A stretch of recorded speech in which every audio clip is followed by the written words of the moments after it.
Sir ఇప్పుడు రెండు అంశాలు. ఒకటి, ఓటర్లకు డబ్బులు పంచడం అనేది ఈ రాష్ట్రంలో ఈ కల్చర్ ఎప్పుడు వచ్చింది? చంద్రబాబు నాయుడు గారు తీసుకొచ్చింది కాదా? ఆయన వచ్చిన తర్వాత అంతకుముందు ఏదో 20 రూపాయలు, ఓటుకి 20 రూపాయలు ఇస్తే చాలా గొప్ప అనుకునేవాడు కాంగ్రెస్ టైంలో. ఈయన వచ్చిన తర్వాత వందలు దాటిపోయి రూపాయలకి వెళ్ళిపోయింది. రూపాయలకి వెళ్ళిపోయి ఎమ్మెల్సీ ఎన్నికల్లో లక్షల కోట్లకి వెళ్ళిపోయింది.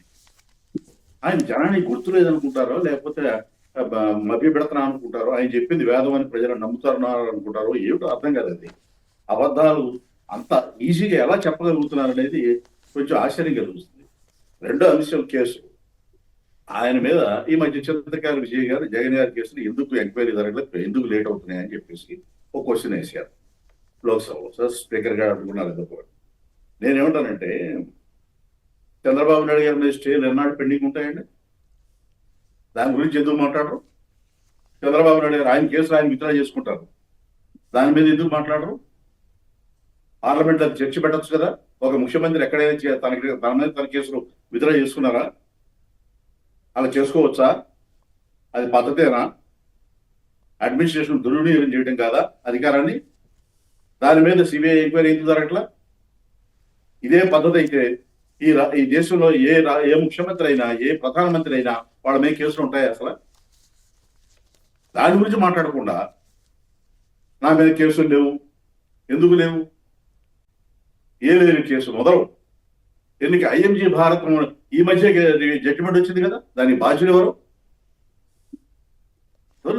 ఆయన జనాన్ని మధ్య పెడుతున్నాను అనుకుంటే అంతకంటే సుప్రీంకోర్టుకు ఎంఎస్ క్యూరీ హన్సారియా నివేదిక, దాంట్లో చంద్రబాబు డీకే శివకుమార్లపై 19 చొప్పున కేసులు, రేవంత్పై అత్యధికంగా 89, సువేందుపై 29 అట, 14 మంది సీఎంల మీద కేసులు. అండ్ నా ప్రశ్న ఏమంటే, చంద్రబాబు గారు ధైర్యంగా అసలు తన మీద కేసులు లేనట్లు, ఎదుటి వాళ్ళ మీద కేసులు ఉన్నట్లు, చంద్రబాబు గారి మీద కూడా సీరియస్ కేసులు కూడా ఉన్నాయి కొన్ని. ఆ పొంగనూరు ఘటన జరిగింది కదా, పోలీస్ కానిస్టేబుల్ కన్నుపోయిన ఘటన, పోలీస్ వాహనం తగలబెట్టిన దగ్ధం చేసిన ఘటన, కొందరు టీడీపీ కార్యకర్తలనండి ఎవరన్నా కానివ్వండి, ఆ టైంలో ఆయన అక్కడ సభ పెట్టారు కదా. సో అవన్నీ ఉన్నప్పటికి కూడా తన మీద ఏం కేసులు లేనట్లు ఎదుటి వాళ్ళనే రకరకాలుగా విమర్శిస్తారేమిటా అని నాకు అర్థం కాదు. ఆయన పార్టీ వాళ్ళని నమ్మించవచ్చు కానీ ప్రజలను ఎట్లా నమ్మిస్తారండి? పార్టీ వాళ్ళు నమ్మరు, వాళ్ళకి అన్నీ తెలుసు. కాకపోతే ఏంటంటే వాళ్ళు అధికారంలో ఉన్నారు కాబట్టి ఎవరు నోరు మూసుకుని కూర్చుంటారు. ఎన్ని కేసులు లేవండి ప్రజల్లోకి వస్తే, ఎన్ని కేసులు.